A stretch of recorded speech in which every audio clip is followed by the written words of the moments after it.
وأحسن منك لم تر قط عيني، وأجمل منك لم تلد النساء. خلقت مبرأ من كل عيب، خلقت مبرأ من كل عيب، كأنك قد خلقت كما تشاء. كتاب أنزلناه إليك مبارك ليدبروا آياته وليتذكر أولو الألباب.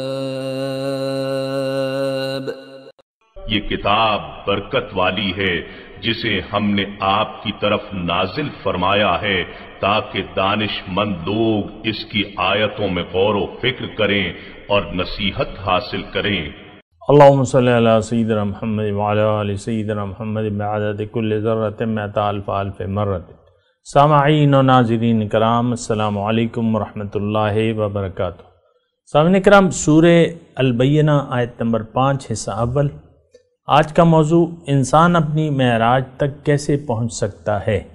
اب آج کے سبق کا آغاز کرتے ہیں. سب سے پہلے گزشتہ سبق کا اعادہ ہوگا. بسم اللہ الرحمن الرحیم. شروع اللہ کے نام سے جو بڑا مہربان نہایت رحم والا ہے. وما تفرق الذین اوتوا الكتاب الا من بعد ما جاءتهم البینہ. اور اہل کتاب جو متفرق و مختلف ہوئے ہیں تو دلیل واضح کے آنے کے بعد ہوئے ہیں. سامعین اکرام، سورہ البینہ آیت نمبر 5. وما امروا، اور ان کو حکم نہیں دیا گیا تھا الا مگر یہ کہ وہ اللہ کی بندگی کریں، یعبد اللہ مخلصا لہ الدین، اور دین اس کے لیے خالص کر لیں. حنفاء، یکسو ہو کے بیقیم الصلاۃ، اور نماز قائم کریں، بیؤتوا الزکوٰۃ، اور زکوٰۃ دیں. ذالک الدین القیمہ، یہی محکم دین ہے. سامعین کرام، سورہ بینہ آپ کو میں نے کہا تھا کہ تمام ہماری جو دینی بنیادی چیزیں ہیں وہ اس سب کا احاطہ کرتی ہے. اور گزشتہ سبق میں جو اسباق گزرے ہیں آیت نمبر 5 تک، اس کا میں تھوڑا سا ایک جائزہ آپ کے سامنے پیش کر دوں کہ ایک تو اس میں مضمون یہ ہے کہ یعنی انسان کی ہدایت کے لیے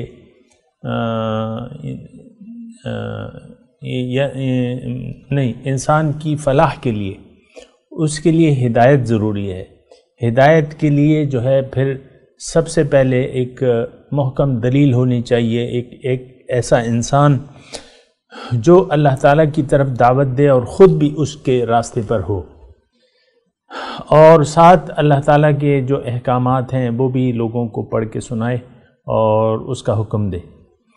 اور پھر اس میں یہ بھی تھا کہ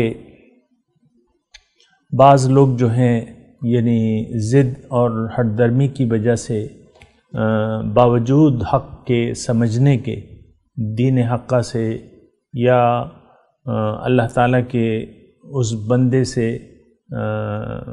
منہ موڑ لیتے ہیں اور دین میں تفرقہ بازی اور دین کو اپنی مرضی کے مطابق ڈھالنے کی کوشش کرتے ہیں سمجھنے کے باوجود. آج کا جو سبق ہے سامعین کرام بہت مرکزی ہے، اور اس کا جو بحث ہے یعنی جو اس کا موضوع ہے وہ یہ ہے کہ انسان کی جو فلاح ہے اس کے لیے کون سا راستہ ہے. یعنی بہت ایک بنیادی ہے مضمون ہے اور مرکزی مضمون ہے. یعنی انسان کی فلاح کے لیے کون سا ایسا راستہ ہے کہ وہ انسان اس پہ چل کے اپنی منزل تک پہنچ جائے. اور میں ایک مرتبہ پھر آپ کو عرض کر دوں سامعین کرام کہ یہ مضمون میرے لیے ہے اور آپ کے لیے. یہ نہ سمجھیں کہ یہ پرانے وقتوں کا ہے یا یہ ہمارے لیے نہیں ہے. ہم نے تو اصل میں بنیادی طور پہ ہم سے جو غلطی ہوئی ہے وہ یہ ہے کہ ہم نے اپنے آپ کو سمجھنے میں غلطی کر دی ہے. یعنی ایک جس ماحول میں ہم پیدا ہوئے ہیں تو اس میں ہم ایک بہت بڑی غلط فہمی کا شکار ہو گئے ہیں. ہمیں اصل جو ہے یعنی جو ظاہر ہے اس کو ہم نے اصل سمجھ لیا ہے. یعنی دنیا یا میرا جسم یا میری ظاہری زندگی یہ تو اصل نہیں ہے. اصل تو وہ اللہ تعالیٰ کی پھونکی ہوئی ایک روح ہے جو مجھ میں ہے، جو اس وقت آتی ہے کہ جب انسان ماں کے پیٹ میں 4 مہینے کا ہو جاتا ہے. یہ اصل میں یہ روح دراصل میں اصل میں میں ہوں. یہ بات ذرا نوٹ کر لیں. آپ میں سے جو بھی میری بات سن رہا ہے تو اس کو یہ احساس کرنا چاہیے کہ اصل میں وہ ظاہر نہیں ہے، بلکہ اللہ تعالیٰ کی وہ پھونکی ہوئی روح ہے جو ایک خاص مقصد کے لیے دنیا میں آئی ہے اور ایک خاص مقصد کے لیے اس کو یہ جسم دیا گیا ہے. یعنی یہ جسم اور یہ دنیا کس لیے ہے کہ اس کو استعمال کر کے ہم اپنی منزل تک پہنچ جائیں. مختصر میں نے آپ کو بتایا ہے دین یعنی جو اس نظام ہے اس کی حقیقت جو ہے میں نے آپ کو 2-4 الفاظ میں اللہ کی توفیق سے میں نے آپ کو بتا دی ہے. دوبارہ میں بتا دیتا ہوں کہ ہم جب دنیا میں آئے ہیں تو اس کا لب لباب یہ ہے کہ دنیا کو استعمال کر کے ہم اپنی منزل تک پہنچ جائیں، یعنی دنیا کا درست استعمال. آج کی جو آیت ہے وہ بھی اسی بارے میں ہے سامعین اکرام، اور تھوڑی سی تفصیل سے ہے. اس میں دیکھیں وَمَا أُمِرُوا إِلَّا لِيَعْبُدُوا اللَّهَ مُخْلِصًا لَهُ الدِّينَ. ان کو حکم نہیں دیا گیا مگر صرف یہ کہ اللہ کی بندگی کریں. اللہ کی بندگی جو ہے وہ واحد طریقہ ہے جو انسان کو اپنی منزل تک پہنچا دیتا ہے. اگر کوئی یعنی آسان الفاظ میں آپ کو زیادہ ثقیل الفاظ اور آپ کو نہیں پیش کرنا چاہتا، میں آپ کو کہہ رہا ہوں کہ میں ایسا لفظ استعمال کروں کہ آپ سمجھ جائیں اس بات پہ. اللہ تعالیٰ نے انسان کو جس مقصد کے لیے پیدا کیا ہے تو اس کو پورا کرنے کا ایک بہت آسان طریقہ اللہ تعالیٰ نے بتا دیا ہے. دیکھیں میں آپ کو تھوڑا سا بتاؤں کہ اللہ تعالیٰ نے مجھے پیدا کیا ہے یعنی انسان کو. پھر مجھے یعنی جو میرا اور دیگر مخلوقات میں امتیاز ہے وہ یہ ہے کہ اللہ تعالیٰ نے اگرچہ میرا ایک مقصد کا تعین کیا ہے اور وہ تمام مخلوقات کے مقاصد سے بالا تر ہے. یہ بات نوٹ کر لیں. یعنی اللہ تعالیٰ نے جو بھی مخلوقات پیدا کی ہیں اور جو بھی ان کے مقصد حیات ہیں تو ان سب سے بالا تر ہے. اور ایک بات یہ ہے کہ جو بھی یہ اللہ تعالیٰ نے مخلوقات پیدا کی ہیں اس میں تمام مخلوقات جو ہیں تقریباً وہ ان کے مقاصد کا تعلق ظاہر سے ہے، مادے سے ہے، میٹیریل سے ہے، جبکہ میرے مقصد کا تعلق جو ہے وہ ظاہر سے نہیں ہے، باطن سے ہے. باطن میرا مقصود ہے اور ظاہر میری سواری ہے. ظاہر کی سواری پر سوار ہو کر میں باطن تک میں نے جانا ہے. اب اللہ تعالیٰ نے تھوڑی توجہ سامنے کا، اللہ تعالیٰ نے مجھے پیدا کیا ہے اور مجھے اختیار دے دیا ہے، پھر میرے لیے ہدایت بھی دے دی ہے قرآن اور بینہ کے ذریعے، یعنی قرآن اور صاحب قرآن کے ذریعے. اللہ تعالیٰ نے مجھے میری منزل کی بھی بتا دی ہے اور اس کا راستہ بھی بتا دیا ہے. اللہ کا راستہ ہے کیا؟ ایک مختصر میں آپ سوال بتا رہا ہوں، پھر اس کا جواب دوں گا. سوال یہ ہے کہ انسان اپنی منزل تک کیسے پہنچ سکتا ہے، یعنی دنیا کی زندگی میں بڑے آرام سے کس طرح اپنے منزل تک پہنچ سکتا ہے، یہ سوال ہے. اس کا جواب بھی بہت آسان ہے، طریقہ کار نہایت سہل رکھ دیا ہے، اور یعنی اس سے زیادہ سہل اور آسان ہو نہیں سکتا. اچھا اب وہ کیا ہے؟ اگر آپ مجھ سے پوچھیں وہ کیا ہے، وہ یہ ہے کہ اللہ تعالیٰ نے مجھے پیدا کیا اور مجھے اختیار بھی دے دیا. یعنی زندگی گزارنے کا اختیار دے دیا. مجھے پیدا کیا مطلب مجھے انسان بنایا یا انسانی جسم عطا فرمایا، اس دنیا میں بھجوایا، زندگی عطا کی، اس میں زندگی مجھے گزارنی ہے اور مجھے اس کا اختیار دے دیا ہے کہ میں اپنے مقصود تک پہنچوں یا پہنچنے کا راستے پر چلوں یا نہ چلوں. اچھا، اب اختیار جو مجھے دیا ہے زندگی گزارنے کا، جو اختیار مجھے دیا ہے اللہ تعالیٰ نے میری نجات اس میں رکھ دی ہے کہ اللہ تعالیٰ نے مجھ سے کہا ہے کہ میں نے اختیار تو تمہیں دے دیا، لیکن تمہاری فلاح جو ہے، نجات، کامیابی اس میں ہے کہ تم اس اختیار کو استعمال نہ کرو، بلکہ وہ اختیار واپس مجھ پر سیل کر دو، بیچ دو. اس کے عوض کیا ہوگا؟ تم کامیاب ہو جاؤ گے، فلاح پا جاؤ گے، نجات ہو جائے گی تمہاری دنیا اور آخرت جو ہے سنور جائے گی اگر تم وہ اختیار نہ استعمال کرو. یہ میں آسان سے الفاظ بتا رہا ہوں سامعین کرام، اور آپ محسوس کر رہے ہوں گے کہ میری بات چیت میں کوئی جذباتیت نہیں ہے، کوئی خطابانہ ایسا جذبہ یا تقریر جیسے ہوتی ہے اور زور سے کرتے ہیں اور بس، ہے نا، تو وہ چیز تو نہیں ہے. ذرا محسوس کرے نا، دیکھیں انسان سوچ سمجھ کے بات کرے تو وہ زیادہ بہتر ہوتی ہے. ایسے یعنی جذبات میں آ کے اگر وہ کرے تو بہرحال میں آپ کو یہ کہہ رہا ہوں کہ اللہ تعالیٰ نے مجھے اختیار دیا ہے زندگی گزارنے کا. میری نجات، میری فلاح، میری کامیابی اس میں ہے کہ میں وہ اختیار واپس اللہ کے حوالے کر دوں اور اپنی مرضی سے زندگی نہ گزاروں، بلکہ اللہ کی مرضی سے زندگی گزاروں، جو کہ ہدایت اللہ تعالیٰ کی طرف سے آئے گی. تو اس کے مطابق میں زندگی گزاروں تو میں کامیاب ہو جاؤں گا. اب یہ بات جو ہے یعنی کتنی مشکل ہے سمجھنے کے لیے، آپ مجھے بتائیں. میرے خیال سے مشکل تو کوئی نہیں، بہت آسان ہے سمجھنے کے لیے. دوبارہ دیکھیں، میں آپ کو کہتا ہوں کہ جو اختیار اللہ تعالیٰ نے مجھے دیا ہے اس کو میں استعمال نہ کروں، بلکہ وہ اختیار واپس لوٹا دو اللہ کو اور اس کے رسول کو. اپنے آپ کو اللہ کے حوالے کر دو، اپنے اختیار یعنی اپنا سر جو ہے اطاعت کا اللہ کے سامنے جھکا دو. اور یہ بات اللہ تعالیٰ نے بہت واضح طور پہ فرمائی ہے. اگر آپ اس کو سمجھنے کی کوشش کریں تو بہت آسان ہے. اللہ تعالیٰ نے فرمایا ہے قرآن میں کہ بلا من اسلم وجہہ للہ وہو محسن فلہ اجرہ عند ربہ ولا خوف علیہم ولا ہم یحزنون. جس نے بھی اپنا سر جھکا دیا اللہ تعالیٰ کے سامنے، اور اس میں یہ مخلص بھی ہے. مخلص یہاں بھی اگر آپ کہیں دیکھیں تو مخلص کا لفظ آیا ہے، مخلصین لہ الدین، تو وہو محسن فلہ اجرہ عند ربہ ولا خوف علیہم ولا ہم یحزنون. اس کے لیے اجر ہے، یعنی وہ کامیاب ہے. لیکن اب ایک اور آیت میں آپ کے سامنے پیش کر رہا ہوں. میرے جو مضمون تھا، ظاہر ہے کہ میں نے اس میں دلائل نہیں دیے قرآن سے، وہ میں اب یہ دے رہا ہوں آپ کو، وہ بھی آپ سنیں.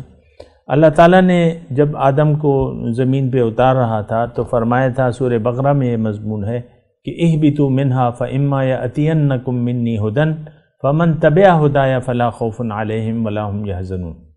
تم اترو اے آدم و حوا، زمین پہ جاؤ، اگر تمہیں وہاں فاما یأتینکم منی ھدی، میری طرف سے تمہیں جو ہدایات آئیں، تو جن لوگوں نے ان ہدایات کا اتباع کیا، فمن تبع ھدایا فلا خوف علیہم ولا ہم یحزنون، ان کے لیے نہ کوئی خوف ہے نہ کوئی غم ہے. لیکن اگر کوئی ایسا نہیں کرتا، کیا مطلب؟ انکار کر دیتا ہے کہ میں تو اپنی مرضی جینا ہے، مائی لائف اور مائی سٹائل، میں اپنی مرضی سے جیوں گا، یا یہ میری زندگی ہے، تو انکار کر دیتا ہے. یعنی زبان سے اقرار یا اقرار کر لیتا ہے کہ ہاں، لیکن اس کو پھر جھٹلاتا ہے، اس کے مطابق عمل نہیں کرتا. جیسا کہ ہم نے دیکھیں اقرار تو کیا بھائی، کلمہ توحید پڑھتے ہیں، اور تمام تقریباً اسلامی شاعر ہیں، نکاح کرتے ہیں، شادی کرتے ہیں، نکاح کرتے ہیں، جنازہ ہوتا ہے ہمارا، اور وہ سارے آپ جو بظاہر کرتے ہیں، بچے کے کان میں اذان دے دیتے ہیں، اور پھر عقیقہ وغیرہ کرتے ہیں، اور پھر اس کو ناظرہ پڑھا دیتے ہیں، اور پھر بے فکر ہو جاتے ہیں۔ تو خیر وہ تو ایک الگ بات ہے، لیکن دیکھیں حقیقت میں ہم جھٹلانے والے ہیں اس ہدایت کو جو اللہ نے ہمارے لیے اتاری ہے۔ دیکھیں ہدایت جو میں نے آیت آپ کے سامنے پڑھی تو ہدایت اتباع کے لیے ہے۔ فمن تبع ہدی فاما یأتینکم منی ہدی فمن تبع ہدایا، جس نے ہدایات کا اتباع کیا۔ یہ نہیں کہ بس آپ یعنی ناظرہ طور پہ آپ نے پڑھ لیا اور بس بے فکر ہو گئے، پھر قرآن کو ریشمین غلافوں میں بند کر کے بھول گئے، نہیں، یہ اس لیے نہیں آیا ہے۔ یعنی مقصد یہ نہیں ہے کہ آپ اس کا ناظرہ یا حفظ کر کے بھول جائیں اسے، یعنی اس پہ عمل کرنا بھول جائیں۔ اصل میں تو یہ ایک لائحہ عمل ہے۔ قرآن کیا ہے؟ قرآن ایک راستہ بتاتا ہے، اللہ تعالیٰ کا راستہ بتاتا ہے، صراط مستقیم ہے نا، تو اس پہ تو چلنا ہے آپ نے، اور یہ ایک نصیحت بھی ہے، اس سے آپ نے نصیحت لینی ہے، اور نصیحت لے کے پھر اللہ کا راستہ اختیار کرنا ہے۔ قل ان ھذہ تذکرۃ فمن شاء اتخذ الی ربہ سبیلا، یہ تو ایک نصیحت ہے، تذکرہ۔ اب جس کا جی چاہے اپنے رب کا راستہ اپنا لے، اب یہ اس کی مرضی ہے۔ تو خیر میں آپ کو یہ کہہ رہا تھا کہ فلاح کے لیے کیا راز ہے، فلاح کا، نجات کا۔ اکثر بعض اوقات مجھ سے لوگ پوچھتے ہیں کہ بھئی جنت میں جانے کا آسان طریقہ کیا ہے، یا جنت جانے کے لیے کیا کرنا ہوگا۔ تو دیکھیں یہ بہت سمپل رکھا ہے اللہ تعالیٰ نے یہ طریقہ، اس میں کوئی گنجلک نہیں ہے، کوئی پیچیدگیاں نہیں ہے۔ دنیا آپ کی ظاہری زندگی، اس کو آپ نے استعمال کر کے آپ نے اپنے مولا تک جانا ہے، یعنی اس کو اللہ کی مرضی سے گزار کر، زندگی کو اللہ کی مرضی سے گزار کر آپ اپنی معراج حاصل کر سکتے ہیں اس دنیا میں بھی۔ یہ بہت میں آپ کو یعنی آسان طریقے سے بتانے کی کوشش کر رہا ہوں، بہرحال آپ کی مرضی ہے۔ تو فلاح اس میں ہے کہ آپ زندگی اپنی مرضی سے نہ گزاریں۔ جس نے بھی اپنی مرضی سے زندگی گزاری وہ جہنم میں جائے گا، یہ بات نوٹ کر لیں۔ وَلَا تُطِعْ مَنْ أَغْفَلْنَا قَلْبَهُ عَنْ ذِكْرِنَا وَاتَّبَعَ هَوَاهُ وَكَانَ أَمْرُهُ فُرُطًا۔ دلیل بھی میں آپ کو دے رہا ہوں نا کہ اللہ تعالیٰ نے قرآن، دیکھیں اصل تو ہمارے پاس قرآن ہے، قرآن میں لکھا ہے کہ کون کامیاب ہوں گے اور کون ناکام ہوں گے، یہ تو ہماری خواہشات پہ نہیں ہوتا۔ لَيْسَ بِأَمَانِيِّكُمْ وَلَا أَمَانِيَّ أَهْلَ الْكِتَابِ مَنْ يَعْمَلْ سُوءًا يُجْزَ بِهِ، جس نے برا کیا اس کو بھگتنا ہوگا، اور تمہاری اور اہل کتاب کی امیدوں پر اللہ تعالیٰ فرما رہے ہیں میں فیصلہ نہیں کروں گا۔ ہمارا تو ہم نے امیدیں لگا رکھی ہیں، اللہ تعالیٰ غفور الرحیم ہے، اللہ کو میری اطاعت اور نماز روزے کی کیا ضرورت۔ بعض اذان ایسے ہیں جنہوں نے حقوق اللہ کو ترک کر دیا ہے۔ دیکھیں یہ پھر بات طویل ہو جائے گی، لیکن میں آپ کو یہ کہہ رہا ہوں کہ آپ وہ خواہشات نفس کی میں بات کر رہا تھا، اسی پر آ جاتا ہوں کہ وَلَا تُطِعْ مَنْ أَغْفَلْنَا قَلْبَهُ عَنْ ذِكْرِنَا وَاتَّبَعَ هَوَاهُ وَكَانَ أَمْرُهُ فُرُطًا۔ آپ اس شخصی کی بات ہرگز نہ مانیے جس کا دل میری یاد سے غافل ہے، جس کی منزل میں نہیں ہوں، اس نے اپنی منزل دنیا کو بنا لیا ہے، اس نے دنیاوی خواہشات یعنی جو نفسانی خواہشات ہیں اس کا اتباع کر رہا ہے۔ وَاتَّبَعَ هَوَاهُ، یہ اپنی مرضی سے زندگی گزار رہا ہے۔ وَكَانَ أَمْرُهُ فُرُطًا، اور اس کا ہر کام افراط و تفرید پر مشتمل ہے۔ تو دیکھیں جو اصل میں بات یہ ہے، یعنی اگر آپ سمجھیں اور سمجھنے کی کوشش کریں تو حقیقت یہ ہے کہ زندگی جو ہے اس کی کامیابی کا دار و مدار صرف اس بات پہ ہے کہ آپ زندگی اللہ کی مرضی سے گزارتے ہیں یا آپ اپنی مرضی سے۔ کسی نے بھی اللہ کی مرضی کو چھوڑ دیا اور اپنی مرضی سے زندگی گزاری، اس میں اب کچھ وہ نیک کام کرتا ہے، کچھ برے کام کرتا ہے، یعنی کچھ خواہشات ہیں، جو نیک کام ہیں وہ بھی اس کی خواہشات کے مطابق ہیں۔ خواہش آئی روزہ رکھ لیا، نہیں آئی نہیں رکھا۔ دین کی اس کی نظر میں، اللہ کی ہدایت کی اس کی نظر میں کوئی اہمیت نہیں ہے۔ جیسا کہ آج سامعین کرام میں آپ کو کہہ دوں کہ قرآن سے ہم نے بالکل صرف نظر کر لیا ہے اور قرآن کی طرف سے ہم نے رخ پھیر لیا ہے۔ قرآن کو ہم کتاب ہدایت نہیں، کتاب تلاوت سمجھتے ہیں۔ قرآن سے ہم ہدایت لینے کے لیے ہم تیار نہیں ہیں۔ تو بہرحال یہ اس بات پہ آپ نے سوچنا ہوگا۔ اور یہاں جو آیت نمبر 5 ہے، اس میں واضح طور پہ اللہ تعالیٰ فرما رہا ہے کہ انسان کی کامیابی صرف، اے انسان تمہاری کامیابی صرف اس میں ہے کہ تم میری بات مانو، میرے کتاب اور میرے رسول پر ایمان لے آؤ، فآمنوا باللہ ورسولہ، اور میری مرضی سے جو میرا حکم ہے، میری اطاعت کرتے ہوئے، رسول کی اتباع کرتے ہوئے تم زندگی گزار لو تو تم کامیاب ہو جاؤ گے۔ یہ آیت نمبر 5 میں بس یہی مضمون ہے سامنے کرام۔ میں نے امید ہے کہ آپ سمجھ گئے ہوں گے یا گئی ہوں گی۔ تو دیکھیں، زیادہ الجھاؤ میں نہ پڑیں، زندگی اللہ کے لیے گزاریں، اللہ کی وجہ سے گزاریں۔ اپنی خواہشات کو دبا کر، ظاہر ہے میں دبانے کا کہتا ہوں، اپنی خواہشات کو دبا کے اس سے نظر انداز کر کے اللہ کی مرضی کو دیکھیں اور اللہ کی رضا کے لیے زندگی گزاریں، یعنی اللہ کی مرضی سے زندگی گزاریں۔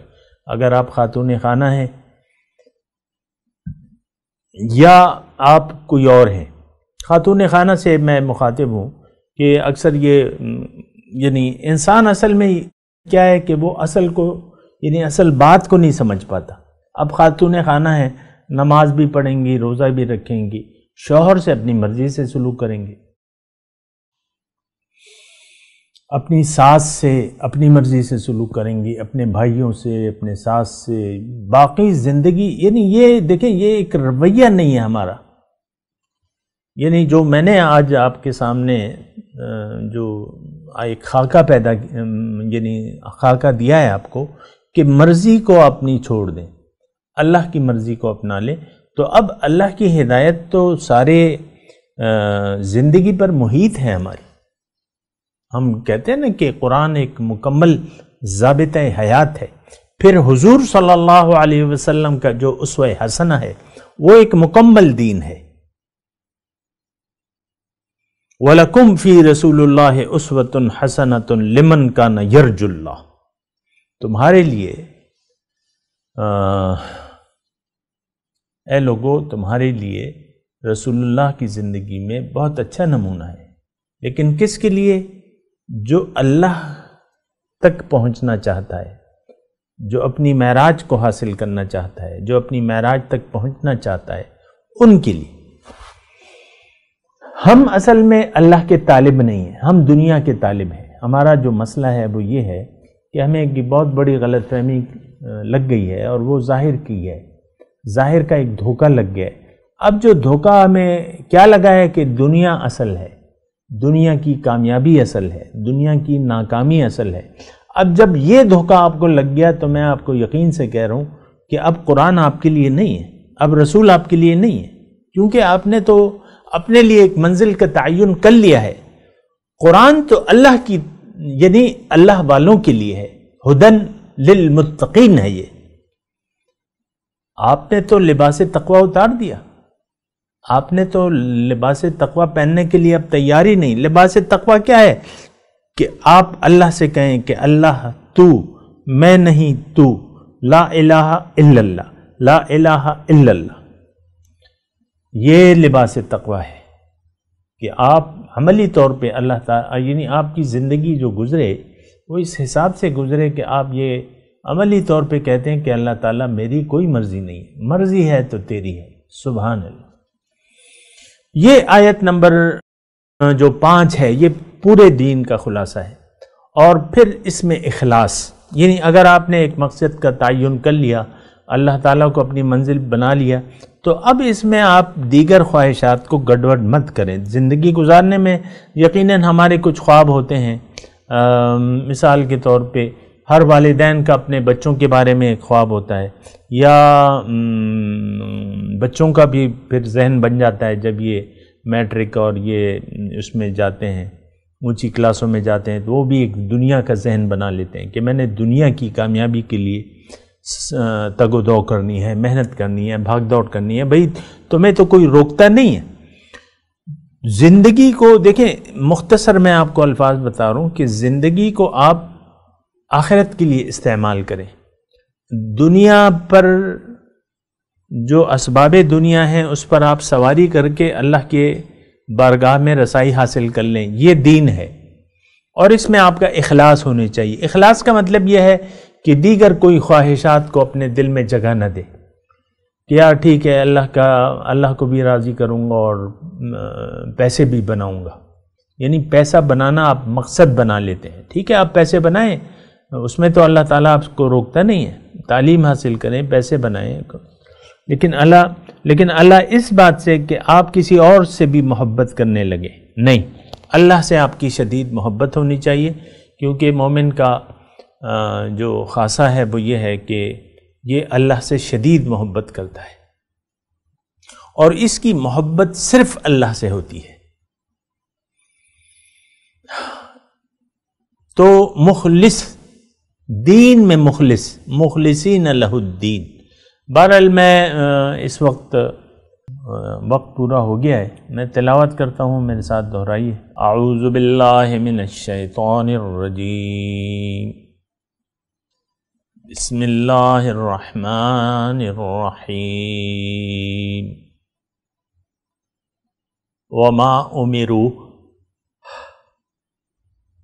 الا لیعبدوا اللہ مخلصین لہ الدین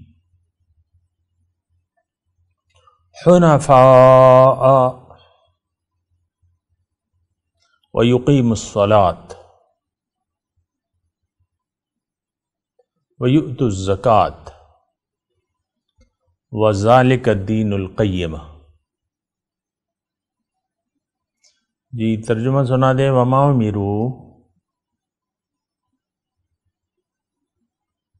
اور ان کو صرف یہی حکم دیا گیا تھا، الا لیعبدوا اللہ مخلصین لہ الدین، کہ صرف اللہ کی بندگی کریں اور دین اس کے لیے خالص کر دیں۔ حنفاء، یکسو ہو کر، وَيُقِيمُ الصَّلَاةَ وَيُؤْتُ الزَّكَاةَ، نماز قائم کریں اور زکوٰۃ دیں۔ وَذَلِكَ دِينُ الْقَيِّمَةِ، اور یہی محکم دین ہے۔ اب ان آیت کی تلاوت اور ترجمہ۔ بسم اللہ الرحمن الرحیم۔